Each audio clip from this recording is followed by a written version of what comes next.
Good afternoon all, welcome to my channel. ఈరోజు మనం 10th class chapter 4 refraction of light at curved సర్ఫేసెస్లో కొన్ని examples చూద్దాం. Text బుక్లో ఇచ్చినటువంటి ఎగ్జాంపుల్ 1 మొదట చూద్దాం. ఎగ్జాంపుల్ 1లో ఏమని ఇచ్చాడంటే, bird is flying down vertically towards the surface of water in a pond with constant speed. There is a fish inside the water. If that fish is exactly vertically below the bird, then the bird will appear to the fish to be అని చెప్పి 4 options ఇచ్చాడు ఇక్కడ. Further away than its actual distance, closer than its actual distance, moving faster than its actual speed, moving slower than its actual speed అని ఇచ్చాడు. So దీన్ని మనం find out చేయడానికి, అంటే ఇక్కడ చూడండి, బర్డ్ ఫ్లై చేస్తుంది. అది ఎటువైపు వస్తుందంటే సర్ఫేస్ ఆఫ్ వాటర్ సైడ్ వస్తుంది. వాటర్ సైడ్ లో వస్తున్నప్పుడు వాటర్ లో ఏముందంటే ఫిష్ ఉంది. అయితే ఆ బర్డ్ అనేది ఫిష్ ని తినడానికి వస్తుంది అన్నాడు.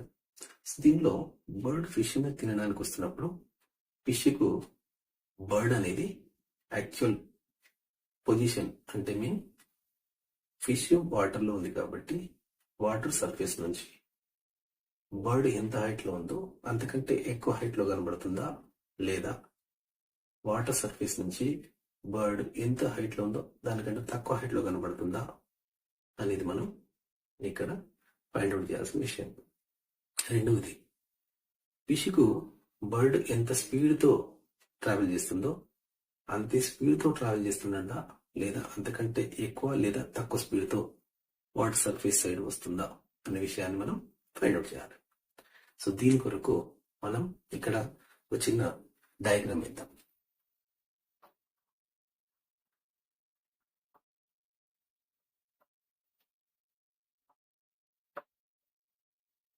గమనించండి. ముందుగా ఇక్కడ బర్డ్ అన్నాడు. బర్డ్ బర్డ్ బర్డ్ అనేది ఎక్కడ ఉంది అంటే ఎయిర్ లో ఉంది. ఇది వాటర్ అనుకుందాం.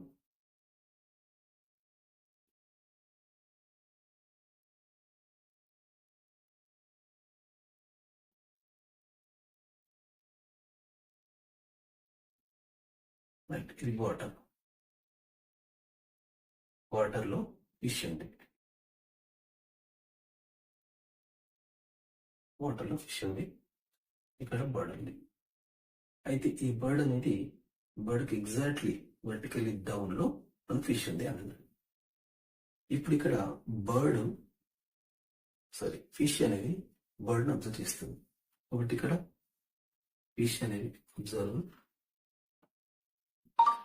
ఫిష్ బర్డ్ అబ్జర్వ్ చేస్తున్నప్పుడు ఈ ఫిష్ అనేది బర్డ్ అబ్జర్వ్ చేయాలి అంటే మనకు తెలుసు, ఏదైనా ఒక ఆబ్జెక్ట్ మనం చూడాలంటే లైట్ ఆబ్జెక్ట్ మీద పడి ఆబ్జెక్ట్ నుంచి రిఫ్లెక్ట్ అయిన లైట్ మన ఐన్ చేరినప్పుడు మనం ఆ ఆబ్జెక్ట్ ని చూడగలుగుతాం. ఇక్కడ కూడా అంతే. ఈ ఫిష్ బర్డ్ని చూడాలంటే బర్డ్ నుంచి ఒక రే ఫిష్ చేరాలి. కాబట్టి ఇక్కడ ఈ లైట్ రే అనేది బర్డ్ నుంచి మనం ఫిష్ వరకు తీసుకుంటాం. కాబట్టి ఇలా ఒక రే తీసుకున్నప్పుడు ఇది మీరు అబ్జర్వ్ చేస్తే ఇది వాటర్ సర్ఫేస్, ఇది ఎయిర్. ఎయిర్ అనేది రేరర్ మీడియం అని తెలుసు వాటర్ తో కంపేర్ చేసినప్పుడు. కాబట్టి వాటర్ అనేది డెన్సర్ మీడియం అని తెలుసు. ఇక్కడ లైట్ రే అనేది ఎయిర్ నుంచి వాటర్ లోకి వస్తుంది, అంటే లైట్ రే రేరర్ మీడియం నుంచి డెన్సర్ మీడియంలోకి వస్తుంది. వచ్చినప్పుడు మనకు కొన్ని ప్రిన్సిపల్స్ ఉన్నాయి. A ray which travels from rarer medium to denser medium it bends towards normal అని. A ray which travels from denser medium to rarer medium it bends away from the normal అని. ఇక్కడ light ray అనేది rarer నుంచి denser మీడియంలోకి వస్తుంది కాబట్టి it bends towards normal. అయితే ఇక్కడ ఈ రే మీరు అబ్జర్వ్ చేస్తే ఇది ఈ సర్ఫేస్ కు పర్పెండిక్యులర్ గా వచ్చింది కాబట్టి డీవేట్ కాకుండా ఇది అలాగే వెళ్ళి ఈ ఫిష్ చేరుతుంది. ఇప్పుడు ఇది ఫస్ట్ రే. తర్వాత ఇంకొక రేను నేను బర్డ్ నుంచి ఒకటి తీసుకుంటే, ఇప్పుడు ఇది ఎయిర్ నుంచి అంటే రేరర్ మీడియం నుంచి వాటర్ అంటే డెన్సర్ మీడియంకి వస్తుంది. వచ్చినప్పుడు ఇప్పుడు ప్రిన్సిపల్ అప్లై చేస్తే ఇది కొంత యాంగిల్తో వచ్చింది కాబట్టి డీవియేట్ అవుతుంది. డీవియేట్ అవుతున్నప్పుడు ఇక్కడ ఇంటర్ఫేస్ దగ్గర మనం ఏం చేస్తామంటే ఒక నార్మల్ గీస్తున్నాం. నార్మల్ గీసినప్పుడు ఇది యాక్చువల్ డైరెక్షన్, దీని యాక్చువల్ డైరెక్షన్ ఇది. అయితే రేరర్ మీడియం నుంచి డెన్సర్ మీడియంకి వస్తుంది కాబట్టి ఇట్ బెండ్స్ టువర్డ్స్ నార్మల్ కాబట్టి ఇది ఇలా బెండ్ అవుతుంది. ఇప్పుడు ఇది వాటర్లోకి వచ్చిన ఫస్ట్ రిఫ్రాక్టెడ్ రే అనుకుంటే వాటర్లోకి వచ్చిన సెకండ్ రిఫ్రాక్టెడ్ రే. ఈ రెండు రిఫ్రాక్టెడ్ రేస్ మీట్ అయ్యేటట్టుగా కనబడతలేవు అంటే ఇక్కడ మనం ఏం చేస్తామనంటే దీన్ని ఈ రేను అంటే రిఫ్రాక్టెడ్ రేను వెనుకకు రీట్రేస్ చేస్తాము. అలాగే ఈ ఫస్ట్ రిఫ్రాక్టెడ్ రేను వెనుకకు రీట్రేస్ చేస్తే ఇక్కడ మీట్ అయినాయి అంటే ఇక్కడ ఇమేజ్ పాప్ అయింది. ఇది బర్డ్ యొక్క ఇమేజ్ అని అర్థం. ఈ బర్డ్ యొక్క ఇమేజ్ అని అర్థం. అది ఇక్కడ ఉన్నటువంటి బర్డ్ ఏంది అన్నట్టు అంటే ఆబ్జెక్ట్ అని అర్థం. ఇప్పుడు గమనించండి, రే డయాగ్రామ్ సహాయంతో మనకి ఇప్పుడు ఇచ్చినటువంటి మ్యాటర్ అంతా చదివిన విషయాన్ని ఒక పిక్చర్ లాగా ఇచ్చినప్పుడు ఫిష్కు బర్డ్ దాని యాక్చువల్ పొజిషన్ కంటే అంటే వాటర్ సర్ఫేస్ నుంచి యాక్చువల్ పొజిషన్ కంటే ఎక్కువ హైట్ లో ఉన్నట్టుగా కనబడుతుంది. దీన్ని మరి మనం ఈ డయాగ్రామ్ ద్వారా తెలిసింది. దీన్ని మరి మనం మ్యాథమెటికల్ గా ప్రూవ్ చేయొచ్చా? చేయొచ్చు. చేయడానికి మనకి ఇక్కడ రెండు విషయాలు కావాలి. ఇక్కడ అబ్జర్వ్ చేయండి, ఎయిర్ అనేది రేరర్ మీడియం కాబట్టి దీనికి రిఫ్రాక్టివ్ ఇండెక్స్ ఉంటుంది. ఈ రిఫ్రాక్టివ్ ఇండెక్స్ N1 అనుకుందాం. వాటర్ అనే దాన్ని డెన్సర్ మీడియం అంటున్నాం, ఎందుకంటే ఎయిర్ తో కంపేర్ చేసినప్పుడు వాటర్ డెన్సర్ మీడియం కాబట్టి దీని రిఫ్రాక్టివ్ ఇండెక్స్ N2 అనుకుందాం. మరి ఇక్కడ కూడా డౌట్ రావచ్చు, air refractive index N1, water refractive index N2 ఎందుకు తీసుకోవాలా? ఇది N1 ఇది N2 ఎందుకు కాదు అని ఒక డౌట్ వస్తుంది. సో ఇక్కడ గుర్తుపెట్టుకోండి, ఎక్కడి నుంచి అయితే రే మొదలైందో అంటే ఏ మీడియం నుంచి రే మొదలైందో ఆ మీడియంలో ఫస్ట్ రిఫ్రాక్టివ్ ఇండెక్స్ అంటే ఆ మీడియం యొక్క రిఫ్రాక్టివ్ ఇండెక్స్ ని ఫస్ట్ రిఫ్రాక్టివ్ ఇండెక్స్ తీసుకోవాలి. అయితే ఈ రే ఏ మీడియంలోకి వెళ్తుందో ఆ మీడియం యొక్క రిఫ్రాక్టివ్ ఇండెక్స్ ను సెకండ్ రిఫ్రాక్టివ్ ఇండెక్స్ అంటే N2 తీసుకోవాలి. రైట్, ఇలా. సో ఇప్పుడు N1 అంటే రిఫ్రాక్టివ్ ఇండెక్స్ ఆఫ్ ఎయిర్ ను మనం 1 గా తీసుకుందాం కాబట్టి N1 1. Next N2 water refractive index మనం N అనుకుందాం. రైట్, దీని తర్వాత ఇక్కడ అబ్జర్వ్ చేయండి మీరు, ఇది బర్డ్ అనేది ఆబ్జెక్ట్ అయింది, ఎందుకంటే ఫిష్ బర్డ్ అని చూస్తుంది కాబట్టి బర్డ్ ఆబ్జెక్ట్ అయింది. అయితే ఈ ఆబ్జెక్ట్ నుంచి ఈ వాటర్ సర్ఫేస్ వరకు ఉన్న డిస్టెన్స్ ఇది ఒకసారి మీరు గమనిస్తే ఇది ప్లేన్ మిర్రర్ లాగా అగుపడుతుంది. ప్లేన్ మిర్రర్ లోనైనా మనం ఏం చేస్తామంటే ఈ టాప్ ఎండ్ నుండి ఆబ్జెక్ట్ వరకు ఉన్న డిస్టెన్స్ ను మనం ఆబ్జెక్ట్ డిస్టెన్స్ అంటాం. ఈ ఆబ్జెక్ట్ డిస్టెన్స్ ను ఫర్ ఎగ్జాంపుల్ X అనుకుందాం. ఇప్పుడు ఈ బర్డ్ ఆబ్జెక్ట్ అయింది, ఫిష్కు ఇక్కడ కనబడుతున్న బర్డ్ ఇమేజ్ అయింది. కాబట్టి ఈ వాటర్ సర్ఫేస్ టాప్ నుండి ఈ ఇమేజ్ వరకు ఉన్న డిస్టెన్స్ ఇమేజ్ డిస్టెన్స్ అనుకుందాం, దాన్ని y అనుకుందాం. ఇప్పుడు మనకు ఒక విషయం తెలుసు, ఏమనంటే plane surface formula, curved surface formula నుండి మనకు ప్లేన్ సర్ఫేస్ ఫార్ములా వస్తుంది. కర్వ్డ్ సర్ఫేస్ ఫార్ములా ఏమన్నామంటే N2/V minus N1/U is equal to N2 minus N1/R అనేది కర్వ్డ్ సర్ఫేస్ ఫార్ములా. ఈ కర్వ్డ్ సర్ఫేస్ ఫార్ములాలో R అనేది ఇది ఏమవుతుందంటే ఇది ప్లేన్ సర్ఫేస్ కాబట్టి ప్లేన్ సర్ఫేస్ కాబట్టి ప్లేన్ సర్ఫేస్ కు రేడియస్ ఇన్ఫినిటీ దగ్గర ఉంటుంది. ప్లేన్ సర్ఫేస్ కు రేడియస్ ఇన్ఫినిటీ దగ్గర ఉంటుంది కాబట్టి ఈ మొత్తం ఫ్రాక్షన్ 0 అవుతుంది, ఎందుకంటే something by infinity is 0. So overall గా మనం ఏం రాసుకుంటామంటే plane surface formula N2/V minus N1/U is equal to 0 అంట. ఇది మనకు వచ్చే ఫార్ములా. ఇక ఇప్పుడు మనం తీసుకోవాల్సిన వాల్యూస్, ఈ వాల్యూస్ లో N2, P, N1, U బదులు ఈ వాల్యూస్ అప్లై చేద్దాం. n2 అంటే n బై v అంటే ఇమేజ్ డిస్టెన్స్. ఇక్కడ అబ్జర్వ్ చేయండి, object distance u is equal to, ఇక్కడ రాద్దాం ఉంది, object distance u is equal to object distance. ఇది ఆబ్జెక్ట్ కాబట్టి డిస్టెన్స్ ఏమనుకున్నాం, ఎక్స్ అనుకున్నాం. అయితే సైన్ కన్వెన్షన్స్ అప్లై చేసినప్పుడు మైనస్ ఎక్స్ అవుతుంది. ఎందుకు అంటే ఇప్పుడు రేనేమో ఇన్సిడెంట్ లైట్ రే ఈ డైరెక్షన్ లో ఉంది. డిస్టెన్స్ ఎప్పుడైనా సరే మనం మనం ఒకవేళ కర్వ్డ్ మిర్రర్ అయితే లేదా కర్వ్డ్ సర్ఫేస్ అయినా దాన్ని పోల్ నుంచి తీసుకుంటాం. అంటే స్పెరికల్ మిర్రర్ లో పోల్ నుంచి, తర్వాత స్పెరికల్ లెన్సెస్ లో మనం ఆప్టిక్ సెంటర్ ని తీసుకుంటాం.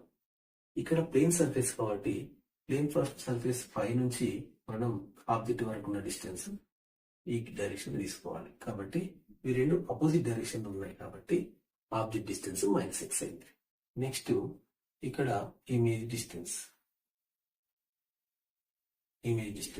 బి ఈజ్ ఈక్వల్ టు, ఇప్పుడు ఇమేజ్ అంటే ఈ బర్డ్ కి సంబంధించిన ఇమేజ్ ఇక్కడ కనబడుతుంది కాబట్టి ఇమేజ్ డిస్టెన్స్ కూడా మనకు ఇది ఇన్సిడెంట్ లైట్ రే అనుకుంటే ఇది direction, incident light ray direction పైనుంచి కిందికి వర్టికల్లీ డౌన్ ఉంది. మరి ఇమేజ్ డిస్టెన్స్ డైరెక్షన్ మనం ఆపోజిట్ డైరెక్షన్ లో మెజర్ చేస్తున్నాం కాబట్టి డిస్టెన్సెస్ ఏవైనా సరే ఇన్సిడెంట్ లైట్ రేకు అపోజిట్ డైరెక్షన్ లో మెజర్ చేసే డిస్టెన్స్ అన్ని కూడా నెగిటివ్ సైన్ ఉంటాయి. కాబట్టి ఇక్కడ వి ఇమేజ్ డిస్టెన్స్ వై అనేది మైనస్ అవుతుంది. So object distance is minus X, image distance is minus Y. Next refractive index of n1 అంటే first medium 1, refractive index of 2 n2 is equal to n. ఈ values ను మనం equation substitute చేద్దాం. చూడండి, n2 అంటే n by v అంటే ఎంత, minus y, minus n1 అంటే 1 బై u అంటే minus x is equal to 0. Implies, ఇప్పుడు అబ్జర్వ్ చేయండి, n బై మైనస్ వై ఈ రెండు మైనస్ క్యాన్సిల్ అయిపోయి ఈజ్ ఈక్వల్ టు ఈ 1 బై ఎక్స్ ఈజ్ ఈక్వల్ తీసుకుపోతే మైనస్ 1 బై ఎక్స్, ఇవి మైనస్ క్యాన్సిల్ అయిపోతుంది. దీన్ని క్రాస్ మల్టిప్లికేషన్ చేస్తే ఇంప్లైస్ ఏమొస్తుంది, y into 1 y is equal to n into x, అంటే y is equal to nx అయింది. ఇక్కడ y is equal to nx ను మనం ఎలా దాన్ని అర్థం చేసుకుందాం ఒకసారి ఇక్కడ చూడండి. తీసేస్తున్నాను. y ఈక్వల్ టు nx అంటే ఏంటి? y is equal to nx అంటే ఇక్కడ n అనేది వాటర్ రిఫ్రాక్టివ్ ఇండెక్స్. మనకు వాటర్ యొక్క రిఫ్రాక్టివ్ ఇండెక్స్ 1.33 అని తెలుసు. సో అంటే y is equal to 1.33 into x. అంటే ఎక్స్ అంటే ఏంటి, ఆబ్జెక్ట్ డిస్టెన్స్. అంటే ఆబ్జెక్ట్ డిస్టెన్స్ ను 1.33 తో మల్టిప్లై చేస్తే y అంటే ఇమేజ్ డిస్టెన్స్ వస్తుంది. అంటే ఇక్కడ మ్యాథమెటికల్ గా కూడా for example y is equal to మనకి ఇక్కడ x ఈజ్ ఈక్వల్ టు 1 అనుకోండి, 1 సెంటీమీటర్ డిస్టెన్స్ అనుకోండి. అప్పుడు y ఈజ్ ఈక్వల్ టు ఏమవుతుంది, 1.33 into 1 which is equal to 1.33.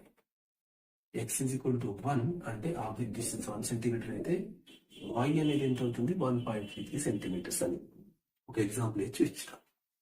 ఇట్లా మ్యాథమెటికల్ గా కూడా మనకు ఆబ్జెక్ట్ డిస్టెన్స్, ఇమేజ్ డిస్టెన్స్ అంటే ఫిషికు బర్డ్ దాని యాక్చువల్ పొజిషన్ కంటే ఎక్కువ హైట్ లో కనబడుతుంది అని దీని ద్వారా తెలుస్తుంది. ఇది మనకు ఇచ్చిన ABCD ఆప్షన్స్ లో ఒకసారి గమనించండి. ఆప్షన్ మనకు దాంట్లో ABCD లో ఏలో further away than its actual position అన్నాడు, closer than its actual distance అన్నాడు. సో ఈ రెండిట్లలో మనకు ఏం చెప్తాము, దీంట్లో A further away than its actual position, actual ఏమన్నా డిస్టెన్స్. కాబట్టి యాక్చువల్ డిస్టెన్స్ కంటే ఎక్కువ హైట్ లో కనబడుతుంది మనకి ఫిష్ అన్నాడు. So A option A is right, option A is right. Next C, B option కాదు. Next C and D option చూద్దాం. సి ఆప్షన్ ఏంటి, moving faster than its actual speed, moving slower దాన్ its actual speed. ఇక్కడ మరి ఈ రెండో విషయం కానీ find out చేయడానికి ఇది కొంచెం తీసేస్తున్నా చూడండి. ఇక్కడ మనకు speed is equal to distance by time అంటాం. v is equal to distance by time. ఇక్కడ v కాన్స్టెంట్ స్పీడ్ అన్నాం కాబట్టి, ఇప్పుడు v కాన్స్టెంట్ స్పీడ్ అన్నాం కాబట్టి d is proportional to t అంటే డిస్టెన్స్ అనేది, ఓకే, డిస్టెన్స్ అనేది టైంతో పాటు మారుతుంది కాబట్టి ఓవరాల్ గా ఇక్కడ d అనేది మారింది అంటే డిస్టెన్స్ మారింది కాబట్టి d/t కూడా ఇంక్రీజ్ అవుతుంది అని అర్థం. d/t ఇంక్రీజ్ అయింది అంటే దాని కరెస్పాండింగ్ వాల్యూ v ఇంక్రీజ్ అయింది అని అర్థం. v అంటే ఏమన్నాం ఇంతకుముందే స్పీడ్ అన్నాం కాబట్టి ఆ స్పీడ్ అనేది ఇంక్రీజ్ అయింది అని అర్థం. అంటే ఫిష్కు బర్డ్ దాని యాక్చువల్ స్పీడ్ కంటే ఎక్కువ స్పీడ్తో వస్తున్నట్టు కనబడుతుంది అని అర్థం.